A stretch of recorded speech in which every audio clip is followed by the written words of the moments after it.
chapter 5. The Lord said to Moses, command the Israelites to send away from the camp anyone who has a defiling skin disease or a discharge of any kind, or who is ceremonially unclean because of a dead body. Send away male and female alike.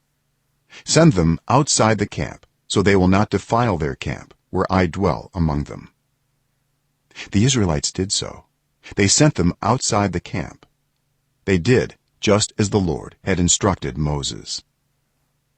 The Lord said to Moses, say to the Israelites, any man or woman who wrongs another in any way and so is unfaithful to the Lord is guilty and must confess the sin they have committed. They must make full restitution for the wrong they have done, add a fifth of the value to it, and give it all to the person they have wronged.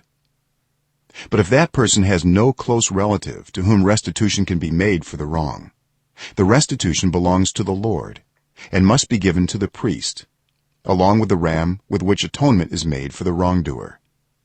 All the sacred contributions the Israelites bring to a priest will belong to him. Sacred things belong to their owners, but what they give to the priest will belong to the priest.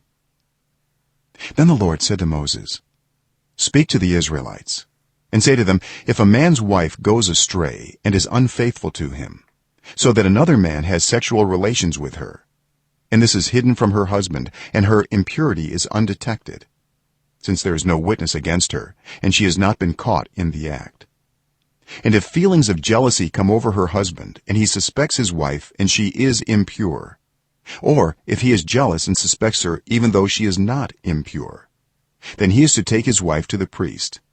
He must also take an offering of 1/10 of an ephah of barley flour on her behalf.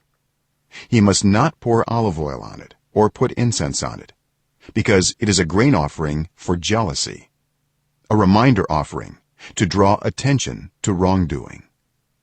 The priest shall bring her and have her stand before the Lord.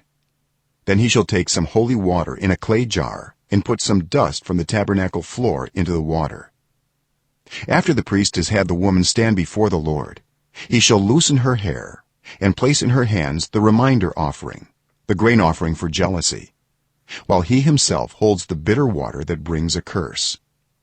Then the priest shall put the woman under oath and say to her, if no other man has had sexual relations with you and you have not gone astray and become impure while married to your husband, may this bitter water that brings a curse not harm you.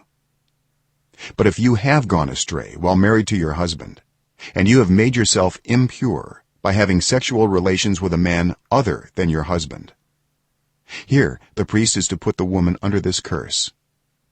May the Lord cause you to become a curse among your people when he makes your womb miscarry and your abdomen swell. May this water that brings a curse enter your body so that your abdomen swells or your womb miscarries. Then the woman is to say, amen, so be it. The priest is to write these curses on a scroll and then wash them off into the bitter water. He shall make the woman drink the bitter water that brings a curse, and this water that brings a curse and causes bitter suffering will enter her. The priest is to take from her hands the grain offering for jealousy, wave it before the Lord, and bring it to the altar. The priest is then to take a handful of the grain offering as a memorial offering and burn it on the altar. After that, he is to have the woman drink the water. If she has made herself impure and been unfaithful to her husband, this will be the result. When she is made to drink the water that brings a curse and causes bitter suffering, it will enter her.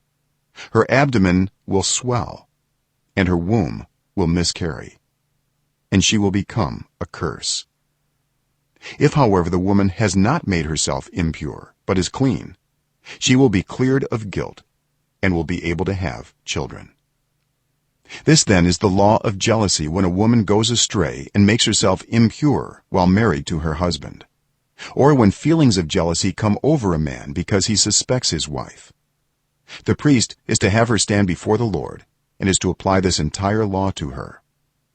The husband will be innocent of any wrongdoing, but the woman will bear the consequences of her sin.